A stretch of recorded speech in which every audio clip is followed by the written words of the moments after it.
Olá, pessoal! Estudando bastante? A aula de hoje será de Ciências Humanas e suas tecnologias, e vamos trabalhar a habilidade de avaliar criticamente conflitos culturais, sociais, políticos, econômicos ou ambientais ao longo da história. Boa aula!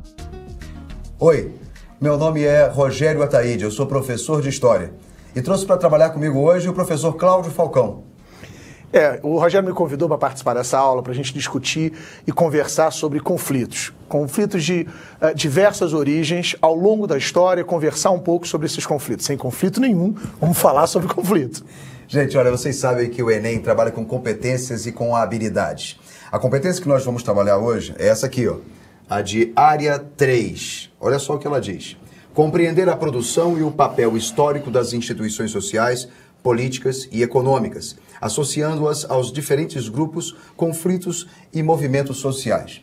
Ou seja, a competência ela tem uma amplitude muito grande. Nós temos a possibilidade de falar sobre diversos assuntos. Mas olha só a habilidade que nós vamos trabalhar, ela é bem mais específica. Diz assim, ó, a habilidade 15 trabalha com a possibilidade de avaliar criticamente conflitos culturais, sociais, políticos, econômicos ou ambientais ao longo da história.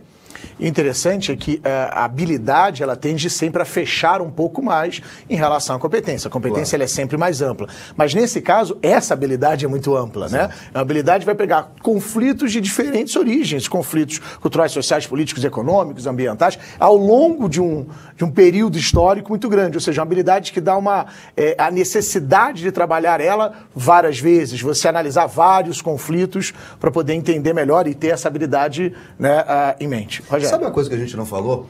Nós dois estamos trabalhando aqui porque essa aula é interdisciplinar. Isso. Tá? Nós estamos trabalhando com uma habilidade, como o Cláudio disse, que tem várias possibilidades de atuação. Por isso tem um professor de História e um professor de Geografia. E uma coisa interessante que o Cláudio disse... E poderia ter um professor de português aqui, de literatura, analisando a questão cultural, um de filosofia, um de sociologia. E uma coisa interessante que o Cláudio disse é a possibilidade de trabalhar diversos problemas, diversos movimentos, mas diversos problemas, porque um só movimento pode supor diversos problemas. Aqui, por exemplo, você vê culturais, sociais, políticos, econômicos. Ora, quantas vezes um movimento, uma crise pode gera supor... repercussões culturais, políticas, econômicas e até mesmo ambientais.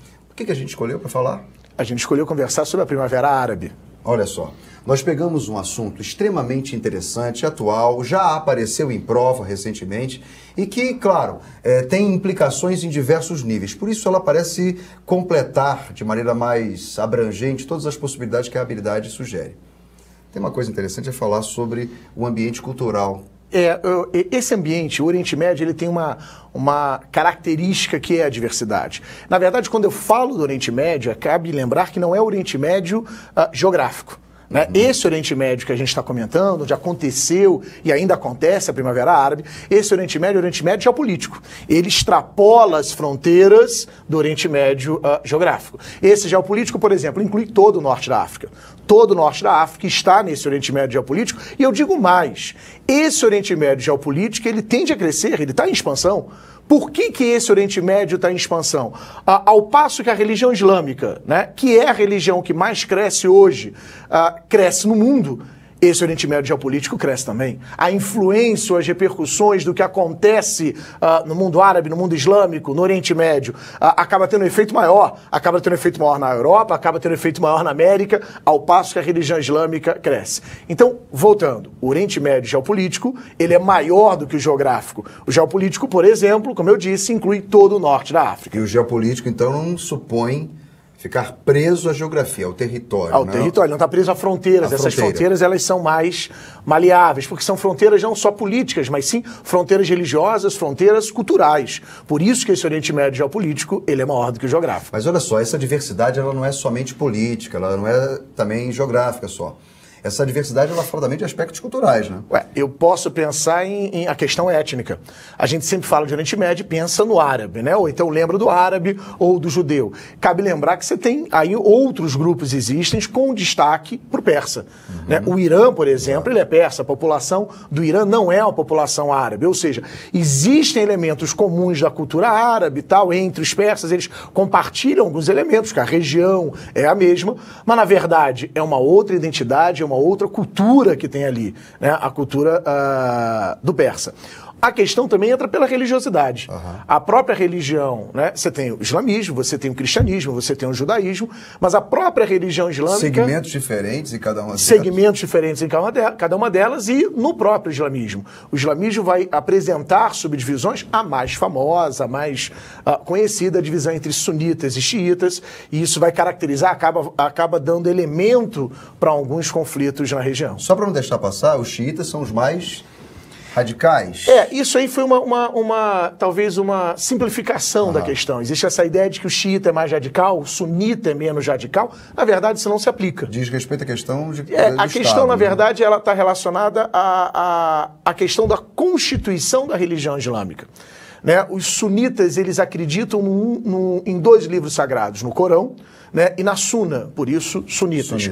Os xiitas, eles não consideram Suna. Os xiitas só consideram o Corão. O Corão é o único livro sagrado. Essa divisão também veio logo após a morte do Maomé. Quando Maomé morre, há um problema. Quem vai suceder o Maomé?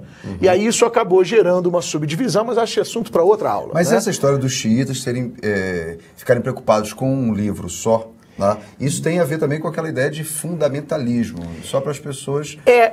A fama do xiita, né, que a gente está falando aqui, que você está pontuando, ela está muito relacionada à questão, à Revolução Xiita Iraniana. De 1979. Em 79 existia um governo no Irã, que era o governo do Shah Reza Pahlavi, que era um governo ligado ao Ocidente, com fortes ligações com o mundo ocidental, que sofre uma revolta, né, é derrubado pelo Ayatollah Khomeini, com forte apoio popular, e essa revolução xiita iraniana, ela vai ter caráter, né? Ela vai ter um caráter anti-ocidental, né? Ela vai criticar essa aproximação que o antigo governo... Né? Uma inversão de polaridade. Estava a favor, ficou contra, e aí por ter ficado contra, o xiita ficou estigmatizado como um cara que ele naquele momento vai ter políticas nacionalistas, ele vai instituir um Estado teocrático.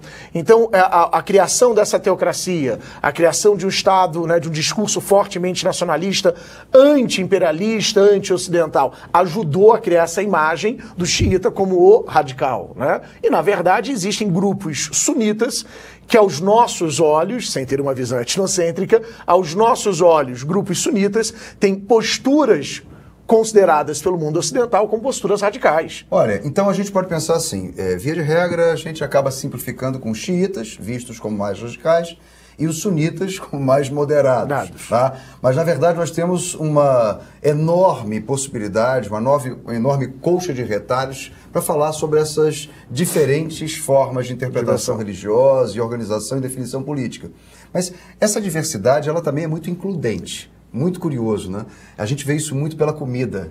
A gente sempre fala da culinária como elemento de integração, e no caso desse universo norte da África, o que a gente chama do Oriente Médio, a culinária ela é bastante diversificada e muito includente, ou seja, ela absorve referências que vêm de fora e toma como suas, passam a ser suas. Não, e é muito curioso e interessante o Rogério falar sobre a culinária, porque a gente sempre fala em cultura e lembra de religiosidade e de língua. Né? E esquece ou não dá o devido valor à culinária. A culinária é um elemento cultural, um elemento fortíssimo de todas as culturas, de cada cultura. E é comer, né, uma comida diversa em um ambiente, né, generoso também. Da mesa. Que é sentar à mesa, né, e comer todos juntos e tal.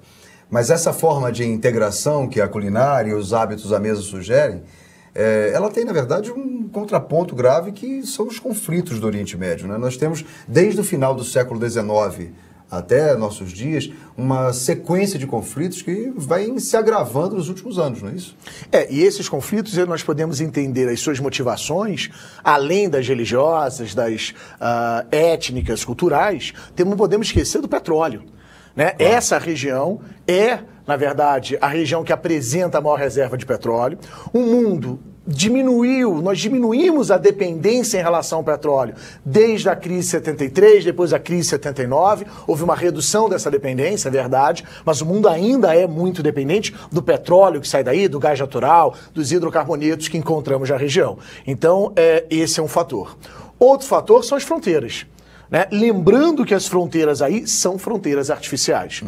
Da mesma forma como aconteceu na África, no século XIX, quando o imperialismo definiu fronteiras artificiais no continente africano, no Oriente Médio foi um pouco mais tarde, mas a mesma coisa aconteceu. Ou seja, a gente chama de fronteira artificial aquela que ela foi criada pela intervenção das grandes potências europeias, exato. Não é isso? Essas fronteiras não são um reflexo das necessidades ou dos desejos das populações que aqui viviam. Ou do processo histórico que definiu, né? Isso, essas fronteiras são impostas. Elas vêm de fora para dentro. Por isso, e aí isso acabou acentuando e agravando os conflitos na região. A questão da religiosidade é fundamental para poder falar desses conflitos que acontecem na região. E o conflito maior, já que você citou a religiosidade, apesar de que a religião é mais uma pimenta na história, um tempero nisso aí, mas o grande conflito aqui, além do conflito entre os próprios árabes e persas, é o conflito com o Estado de Israel. Desde a criação do Estado de Israel, foi de forma conflituosa esse Estado surge e o desequilíbrio que causou em toda essa região e os conflitos que aconteceram, todas as guerras, a guerra de formação de Israel, a guerra dos 6 dias, a guerra do Yom Kippur, a guerra do Suez, todas essas guerras que aconteceram relacionadas à existência do Estado judeu na região. Israel é criado a partir da década de 40, mas desde o final do século XIX nós temos diversas tentativas das potências europeias de criarem ali colônias judaicas. Esse é um problema que foi se agravando, mas depois da criação do Estado de Israel realmente se tornou crítico. E como o Cláudio falou, a cada década nós vimos problemas graves acontecendo. Nos anos 40, o problema da Guerra da Independência, nos anos 50, o problema do Suez, nos anos 60, a Guerra do Suez, e aí adiante. 6 dias, a Guerra do Yom Kippur. Guerra dos 6 dias, dos anos 70, o Yom Kippur. Esses conflitos todos são disputas que diz respeito a questões políticas, religiosas, com um cenário internacional complicado da Guerra Fria, a polarização internacional entre Estados Unidos e União Soviética, que tem no Oriente Médio uma área de influência chave. Agora, mais recentemente, nós vimos outro cenário, né? A partir do ano de 2010, finalzinho de 2010, nós começamos a perceber alguns problemas que vieram pontualmente trazer novidades dessa região do norte da África e do que a gente chama de Oriente Médio. Nós vimos manifestações de caráter popular, com muito caráter também espontâneo, né? Muita espontaneidade. E essas iniciativas foram, em seu conjunto, chamadas de Primavera Árabe. Alguns chamaram de Revolução de Jasmim também. Né? Já também é uma nomenclatura cabível à Primavera Árabe, Revolução de Jasmim ou Primavera Árabe.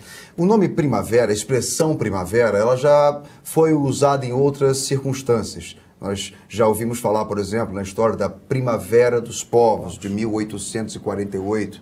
Falamos também da Primavera de Praga, no século XX, 1968, lá na Tchecoslováquia. Essas são expressões utilizadas para se referir a movimentos que tenham, de alguma maneira, essa tentativa de renovação, né? De algo positivo. A primavera que vem renovar e trazer colorido à vida social e política dessas populações. A Primavera Árabe, ela acontece em diversos pontos. Nós temos Egito, Líbia, Bahrein, Tunísia, Síria, Iêmen, em alguns casos, episódios que já até tiveram uma melhor definição, em outros não. Nós estamos ainda assistindo o desenrolar do processo, não sabemos muito bem qual será o seu destino, o seu desfecho. O desfecho não dá, a gente não tem como prever esse desfecho, né?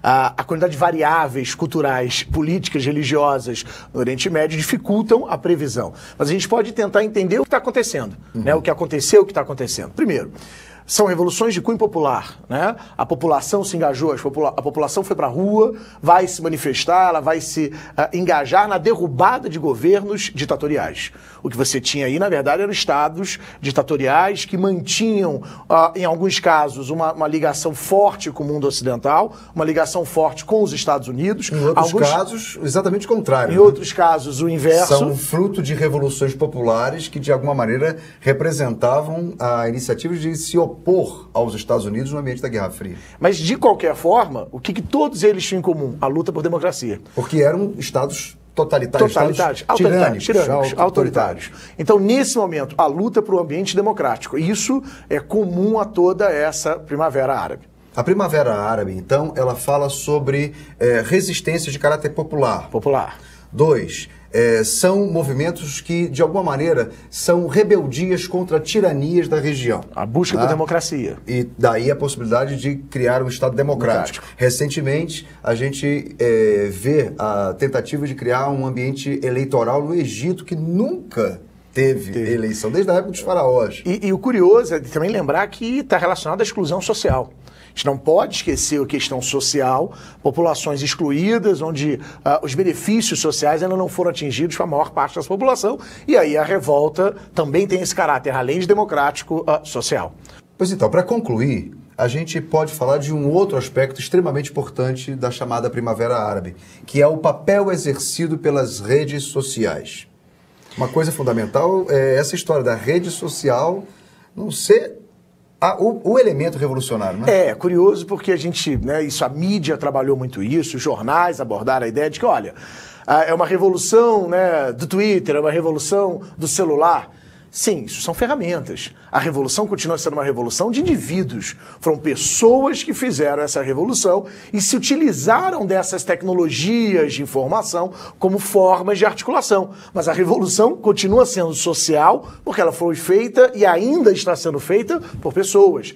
Isso tudo aqui, o Twitter, YouTube, o celular, isso aqui é ferramenta. Foi utilizada, favoreceu, facilitou, uma ferramenta fundamental.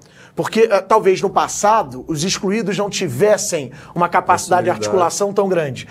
Também é verdade que no passado os excluídos fizeram revoluções tão significativas e tão grandes como essa. Mas essa tecnologia ajudou esses excluídos econômica, política, culturalmente, a se articularem, a se organizarem e derrubarem esses governos ditatoriais que estavam no Oriente Médio. Bom, Cláudio, então eu queria agradecer a vocês, um abraço a todos, a gente se vê por aí. Tchau, tchau. Um imenso, enorme, maravilhoso abraço a vocês. Vão com Deus. Até a próxima. Para desenvolver melhor essa habilidade, consulte a ficha de estudo número 105. Bom estudo e até a próxima aula!